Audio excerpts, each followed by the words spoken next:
Good evening guys, and welcome to another video. So today I got the chance to drive the car of a Facebook friend of mine, which has the version 2019.16.1. I have an update ready on my car, which is probably the .2 release. But first I want to see what the difference is between the 12.1.1 that I have on my car and this version, because for this version I've heard that there are some negative remarks. Some people say there's not a lot of difference, so we just want to see what's what.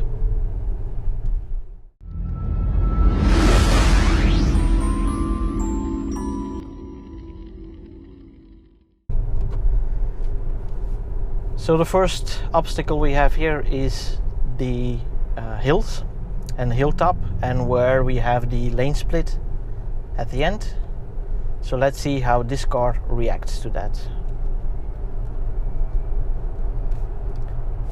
Coming at the top, not expecting any difference here. Nope, that's just dead straight. Right here, let's see how it works. It is veering off a tiny little bit, but as I said in my last review, nothing to be worried about. That's still exactly the same. So here we're coming up on the intersection where it loses the lines left and right. Let's see if it also goes dead straight.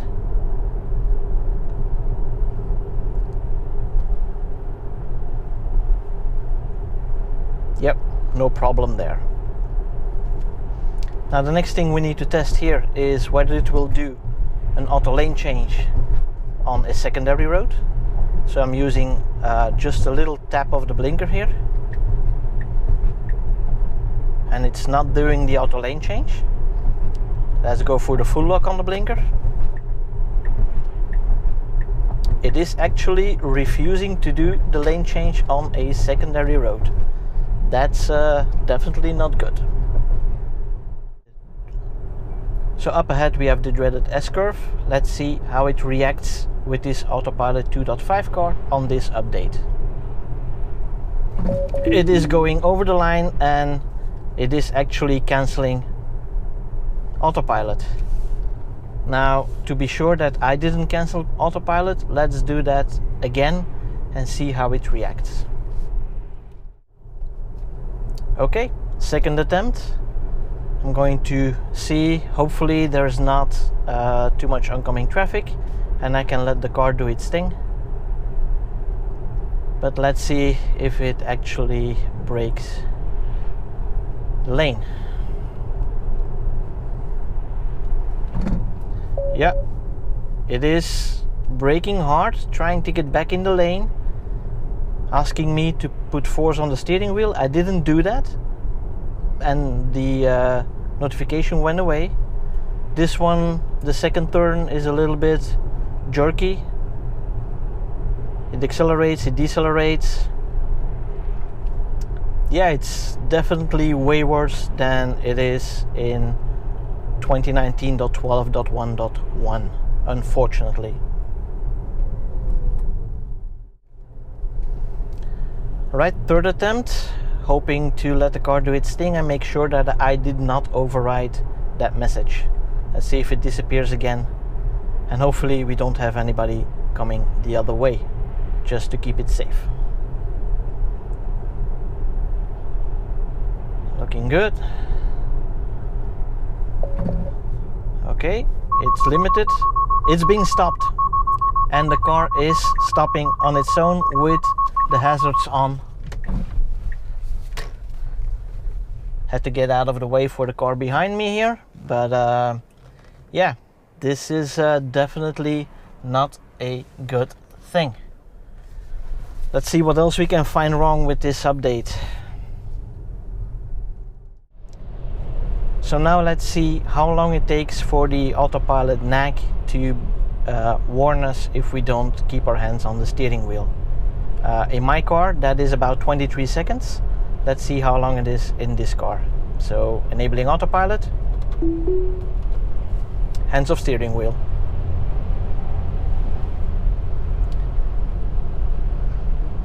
Let's see how long that takes. Yep, we got it right now, which is about 13-14 seconds into the maneuver. So that's definitely shorter as well. Let's do the lane change here. So half a turn to the right. That's just fine. Now there's a car willing to pass me. So let's see what happens if I turn this on. I'm waiting for the second car behind me. Otherwise he will think I'm some kind of crazy driver. Oh, it actually refused. Okay, that's interesting. Let's see if we can replicate that. So I have another car passing me, enabling here. Red lines, as it is supposed to be doing. It's keeping the lines, and it is timing out because of that new regulation that your maneuver needs to be done or initiated within 5 seconds. Definitely a bad rule. It's fine if there's no car, like now, but if there is a car coming behind you, it will not do the lane change, and you have to re-initiate the lane change as soon as the lane is free. Now that poses another problem, because a lot of the time cars are passing by from way behind.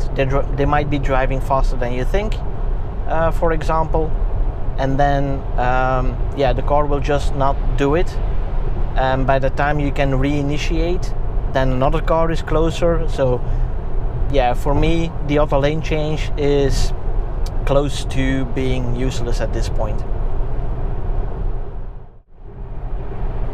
So the next thing I want to test is when I do a lane change to the right and you're just not far enough ahead of the truck that we're passing right now, it usually slows down a little bit. So here we go, to the right. That seems to be a little bit better now, but we need a second try to make sure that we are not in some kind of ideal situation. So let's see if we can do that by passing that yellow van in front of me.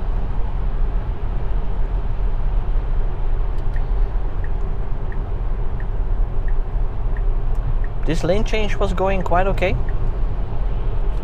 Now let's accelerate to take over that van there.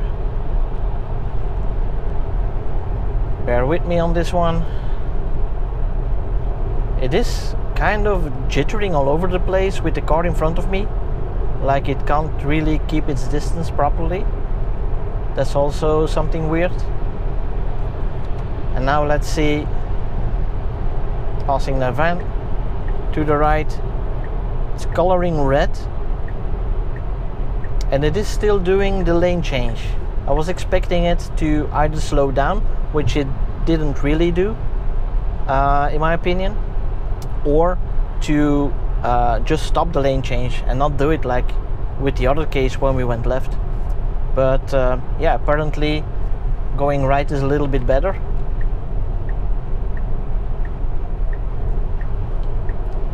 Let's try it one more time with the truck in front of me. So as long as there's no car behind you or in the other lane, the auto lane change is fine. Slowing down a tad bit. Going right. 1, 2, 3. Yeah, it is initiating and it is not slowing down the car. So that's a small improvement. Finally, we found something that's better in this update. What we also noticed is that the car is now on the dash, is now turning with the turn that I'm doing. And it is displayed larger as well. And that zoom level is on different levels. So right now probably it will zoom out again once we start driving a little bit faster. Nope. Still trying to determine what determines the zoom level here for the display on the dash. Maybe because there are no other cars that are of any interest to the car right now. That could be a reason. But yeah, there are several possible reasons. Could be GPS based. Although when we drove this road in the other direction, it was zoomed out in the view, but there were other cars surrounding me as well. So yeah, let's try to figure out what actually triggers that zoom level. So right now we're coming up at the stoplight, where cars are going to become important, of course. Car is braking just fine, just in time. Still holding the big zoom level.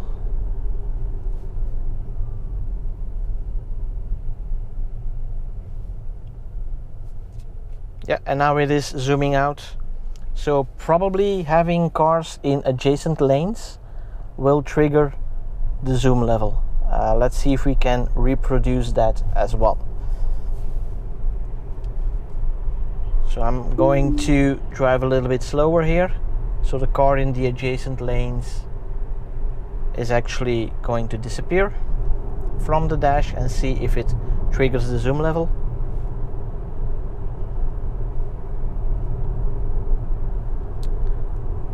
No, it does not seem to trigger that zoom level, which is weird.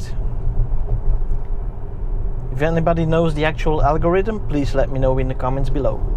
Oh, now it is zooming out. Okay, so I crossed the intersection and it is zooming out, or zooming in, I should say. Maybe it's an intersection basis, I don't know. That requires a lot of testing to find out the algorithm, unless it is documented somewhere. Again, let's see if we have in the adjacent lane.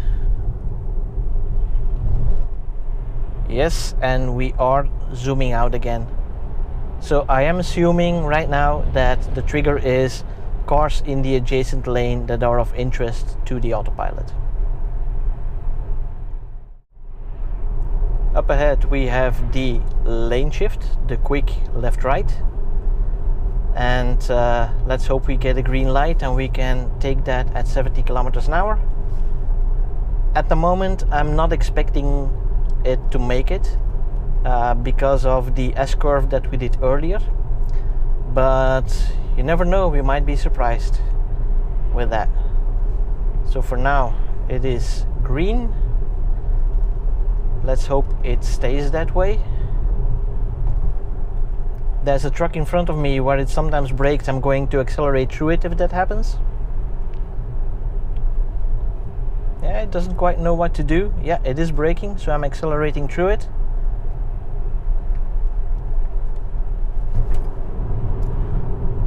Actually, I think this is taken better than on my version. On my car, it waits a bit longer to do the actual turn, and here it makes it more gradual. So again, a positive thing with this update that we found, and yeah, so it's not all negative here. So here we are again on this new section where I want to enable AutoPilot with the parking lines here. So okay, that works. It's taking the center of the road. Let's see how fast it goes to the side. That's quicker than my car, I think. I should compare the footage, but I think that's a little bit faster than my car. Will it take the turn properly? It is braking for some reason. Maybe it was a trash can or something. But yeah, it is holding the right side of the road very well at this point. Oh, not so much now. Yeah, it's definitely not yet trustworthy on these roads, but it is able to do something with it already. And I think we need quite a bit of improvement to make sure that we can handle situations like this one here, where you have to slow down a lot to be able to take this. This is something that the car will have to learn. Alright guys, time for another conclusion, and there is a lot to talk about in this update, so I wrote down a few notes. And first I want to talk about the auto lane change. So when going to the right, the auto lane change, if you were not far ahead enough of the car, the auto lane change would slow down, and then as if the car was trying to pass you, and it would just adjust to that speed, and that was not a good thing. Right now it seems that that is better. It's not completely gone. In the test that we did, we got it one time that it actually slowed down for like 4 or 5 kilometers an hour in about the 10 times that we did the auto lane change. So it is definitely not as frequent, but sometimes it still happens. So I consider that a slight improvement. Now going to the left lane, yeah, that's just not useful anymore. I mean, you have to have a really big gap to be able to cut in, because as soon as a car is detected by the rear looking cameras in the front fender or the front side repeaters, it will disable AutoPilot because it cannot complete the maneuver within 5 seconds, which is now part of the new EN or UN ECE or 79 regulation. So that's part of that, and that is why we are getting this update and these restrictions now.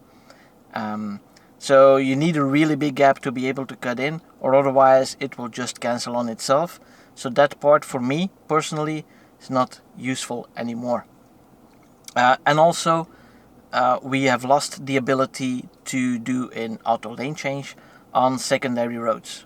So that used to work just fine, but now even with divided secondary roads, it's not possible to do that anymore. Probably also part of that regulation.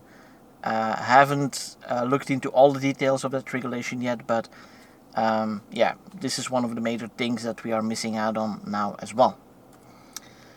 As for the quick left-right lane shift, that seems to be handled better than with my car, so that's a positive thing, and it goes smoother from inside, from apex to apex, I could say. It's not really an apex, but you know what I mean. It's taken a more direct line instead of following more the center of the lane, and yeah, I think that is an improvement definitely in this update. What I also did notice is that the car sometimes jitters or stutters. I don't know how to explain it, but if it moves, it's like it shakes a little bit, like I'm going to brake, no I'm not, yes I know, and it doesn't quite know what to do.